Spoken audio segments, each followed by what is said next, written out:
اب آج کا میرا موضوع ہے شہادت علی رضی اللہ تعالیٰ عنہ۔ اصل میں حضرت علی رضی اللہ تعالیٰ عنہ کی شہادت بھی اسی الفتنۃ الکبریٰ کا تسلسل ہے۔ وہ جو عبداللہ ابن سبا کا پیدا کردہ عظیم ترین فتنہ تھا، اسی کا ایک نتیجہ حضرت علی کی شہادت بھی ہے، لیکن وہ بات ذرا تفصیل سے سمجھنی ہوگی۔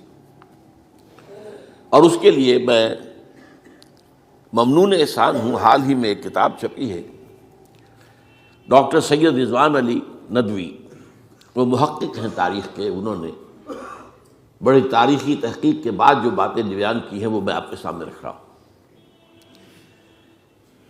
عرب میں جنوب مغرب کی کونے میں، جہاں یہ یمن بھی آباد ہے، اس کے اوپر نجران ہے، اسی علاقے میں یمامہ کا علاقہ کہلاتا ہے۔ یہاں ایک قبیلہ آباد تھا، بنو تمیم۔ یہ جو لوگ تھے بڑے کرخت مزاج، جنگجو، اکھڑ، ضدی، اور جس بات کو ایک دفعہ مان لیں اس پر اڑ جانے والے اور مر مٹنے والے۔ یہیں سے فتنہ پہلا اٹھا تھا۔ سب سے بڑا جو نئے جھوٹے نبی کھڑے ہوئے تھے ان میں سب سے بڑا تو مسیلمہ کذاب تھا، یہی تو علاقہ تھا۔ اور اس کے خلاف اس فتنے کی سرکوبی میں کتنے صحابہ، 1200 صحابہ ایک جنگ کے اندر شہید ہوئے، جن میں 500 جو ہیں وہ حفاظ تھے رضی اللہ تعالیٰ عنہ اجمعین۔ تو یہ لوگ جو یہ تھے بڑے زوردار تھے۔ اس قبیلے کے بارے میں حضرت عمر رضی اللہ تعالیٰ عنہ نے ایک بڑی عجیب حکمت عملی اختیار کی۔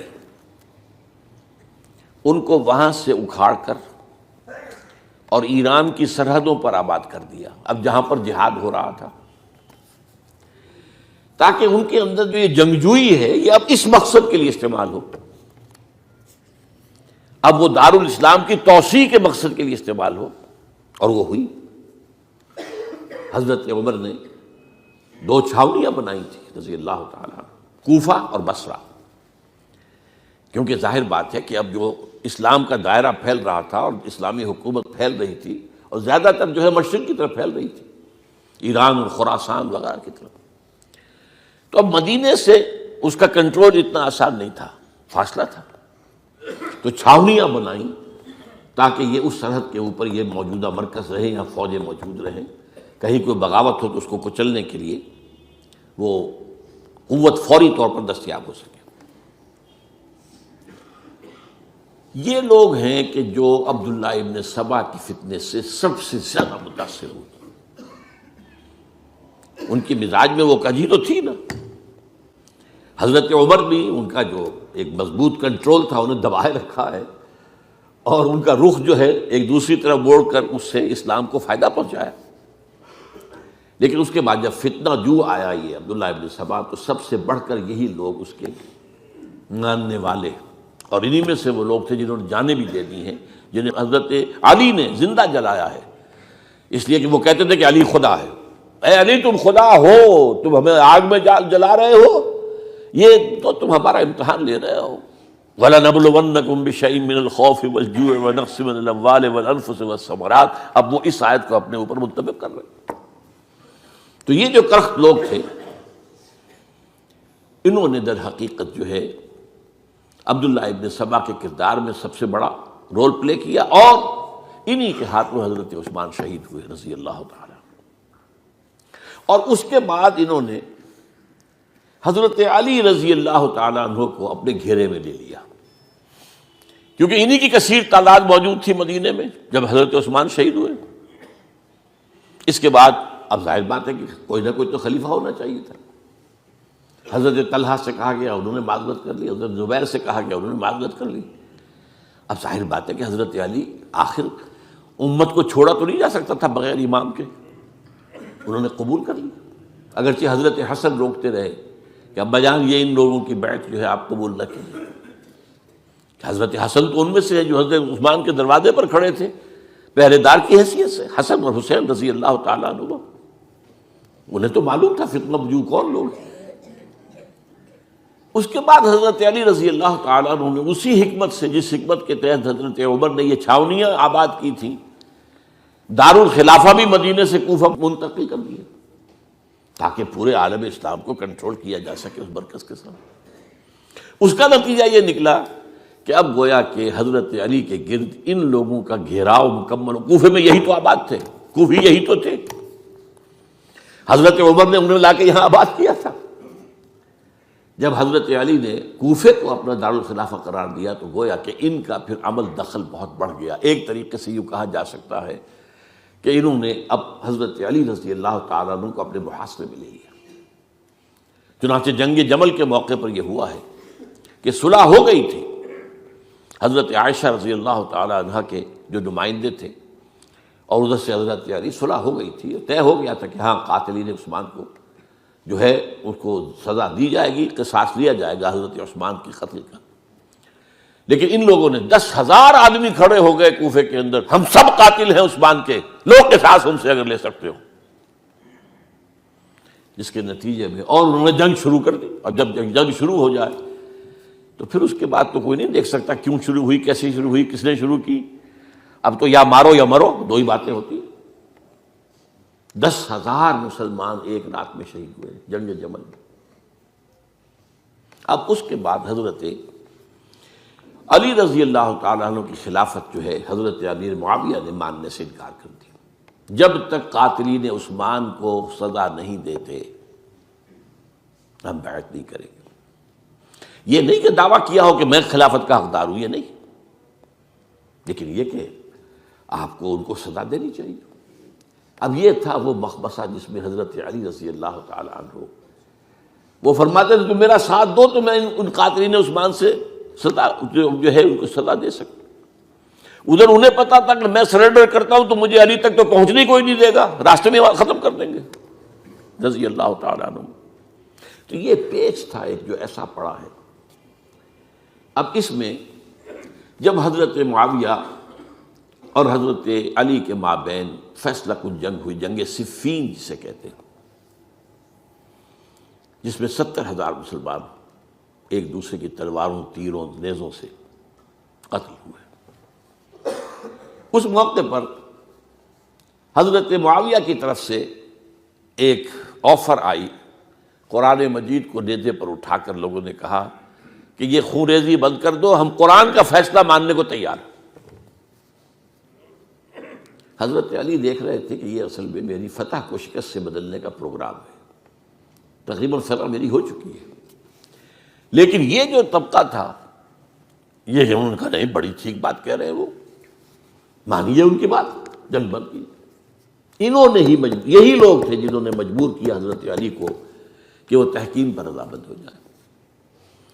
اس کے بعد تحکیم میں جو معاملہ ہوا، حضرت علی حضرت عبداللہ ابن عباس کو اپنی طرف سے حکم بنانا چاہتے تھے، یہ اڑ گئے نہیں۔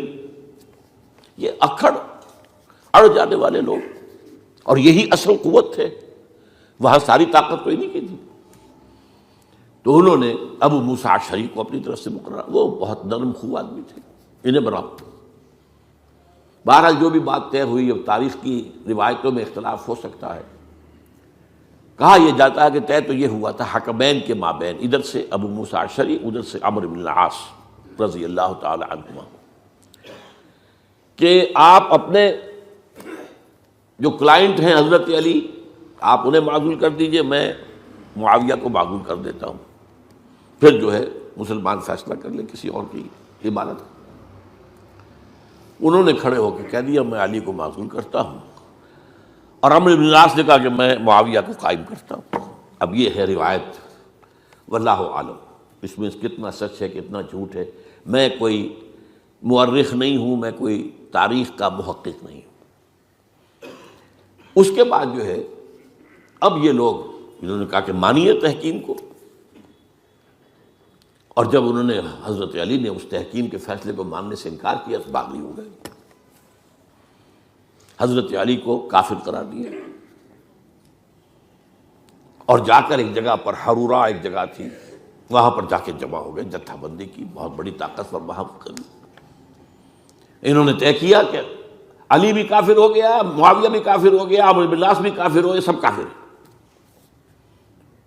حضرت علی کی طرف سے ایک گئے سفیر ان سے بات کرنے کے لیے، تو انہوں نے کہا تم ہی نے تو کہا تھا کہ تحکیم کو تسلیم کرو، کہ ہاں ہم نے گناہ کیا تھا، کفر کیا تھا، ہم توبہ کی ہم نے. اگر علی بھی مان لے کہ میں نے مان کر کفر کیا تھا اب میں توبہ کرتا ہوں تو ہم ان کی بات مان لیں گے. اب حضرت علی اس طرح کا جھوٹ کیسے بولتے؟ انہوں نے تو کوئی کفر نہیں کیا تھا. بہرحال انہوں نے پھر بھی نرمی برتی کہ دیکھو اگر تم کوئی خونریزی نہیں کرو گے، فساد نہیں مچاؤ گے تو میں تمہیں کچھ نہیں کہوں گا. لیکن وہ اپنی ان شرارتوں سے بعد نہیں آئے. تو پھر تیسری جو بڑی جنگ ہوئی ہے ان جنگوں میں، جنگ نہروان کہلاتی ہے، حضرت علی کی جنگ خوارج کے ساتھ، جس میں 4000 خارجی جو ہے وہ قتل ہوئے. اور یہ بات اب آپ نوٹ کر لیجئے کہ یہ لوگ جیسا کہ اکھڑ بھی تھے لیکن اپنی بات پر ڈٹ جانے والے تھے، لیکن ساتھ ہی دیندار بھی تھے، نمازی اور روزہ دار بھی تھے. یہ اس طرح کے لوگ نہیں تھے کہ جو فاسق اور فاجر ہو. بس یہ مزاج کا ایک ہے، جس جو بات دل میں بیٹھ گئی اڑ گئے. تو یہ اصل میں انہوں نے پھر فیصلہ کیا کہ اور تو ہمارے بس میں اب کچھ نہیں ہے، ان تینوں کو قتل کر دیا جائے، علی کو بھی اور معاویہ کو بھی اور عمرو بن العاص کو بھی. تو ایک جگہ ان کی سازش ہوئی، 3 آدمی معین ہو گئے، ایک ہی وقت کا طے فیصلہ ہو گیا، فلاں تاریخ کو فجر کے وقت تم جاؤ، وہ تم کوفے کی جامع مسجد میں، جب علی نماز جماعت کرا رہے ہو خنجر مارو انہیں. اور یہ اس کا نام ابن ملجم تھا، خارجی، یہ وہی لوگ بنو تمیم کے لوگ. دوسرا جو تھا وہ دمشق میں حضرت معاویہ کو قتل کرنے شہید کرنے کے لیے پہنچ گیا.